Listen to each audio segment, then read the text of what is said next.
Hello friends, मेरा नाम है गणेश आड़े और आप सभी का स्वागत है ज्ञानी कीड़ा में। आपने जीडीपी के बारे में तो बहुत बार सुना होगा, जिसका देश की अर्थव्यवस्था में बहुत बड़ा अहम रोल है। तो आज हम जीडीपी के बारे में पूरा बताने वाले हैं।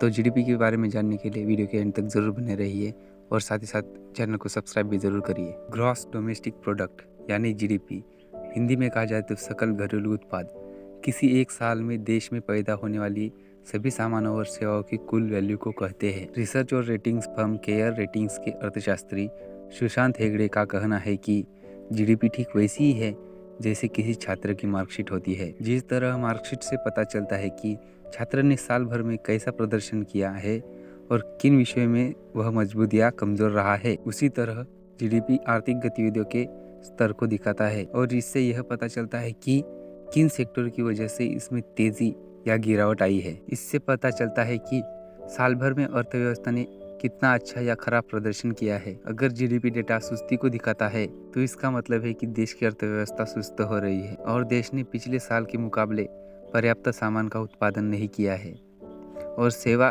क्षेत्र में भी गिरावट रही। भारत में सेंट्रल स्टैटिस्टिक्स ऑफिस यानी सीएओ साल में 4 दफा जीडीपी का आकलन करती है, यानी हर 3 महीने में जीडीपी का एक बार आकलन किया जाता है।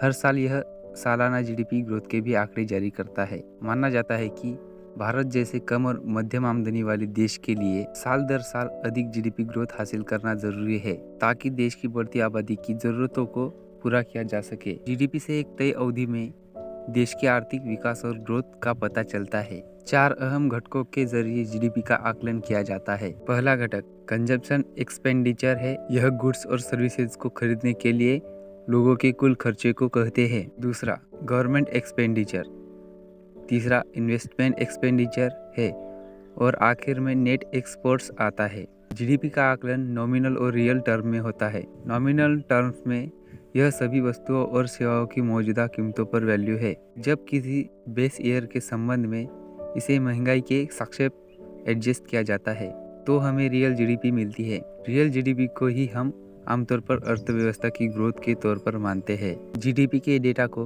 8 सेक्टरों से इकट्ठा किया जाता है। इनमें कृषि, manufacturing, electricity, gas supply, mining, quarrying, वानिकी और मत्स्य, होटल, कंस्ट्रक्शन, ट्रेड और कम्युनिकेशन, फाइनेंसिंग, रियल इस्टेट और इंश्योरेंस, बिजनेस, सर्विसेज और कम्युनिटी, सोशल और सार्वजनिक सेवाएं शामिल है। जीडीपी आम जनता के लिए क्यों अहम है? आपके मन में भी ये सवाल ज़रूर आया होगा।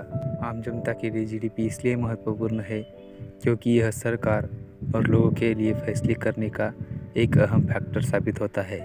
अगर देश की जीडीपी बढ़ रही है तो इसका मतलब यह है कि जीडीपी देश की आर्थिक गतिविधियों के संदर्भ में अच्छा काम कर रहा है और सरकारी नीतियाँ ज़मीनी स्तर पर प्रभावी साबित हो रही है और देश सही दिशा में जा रहा है। अगर जीडीपी सुस्त हो रही है या नेगेटिव दायरे में जा रही है तो इसका मतलब यह है कि सरकार को अपनी नीतियों पर काम करने की ज़रूरत है ताकि अर्थव्यवस्था को पटरी पर लाने में मदद की जा सके। सरकार के अलावा कारोबारी, स्टॉक मार्केट इन्वेस्टर और अलग अलग नीति निर्धारक जीडीपी डेटा का इस्तेमाल सही फैसले करने में करते हैं। अगर यह जानकारी आपको अच्छी लगे तो ऐसे ही नई नई वीडियोज़ के लिए वीडियो को लाइक और चैनल को सब्सक्राइब जरूर करें और साथ ही घंटी को ऑल पर भी दबाइए, जिससे आपको हमारे नए वीडियोज़ की नोटिफिकेशन जल्दी मिलेंगी।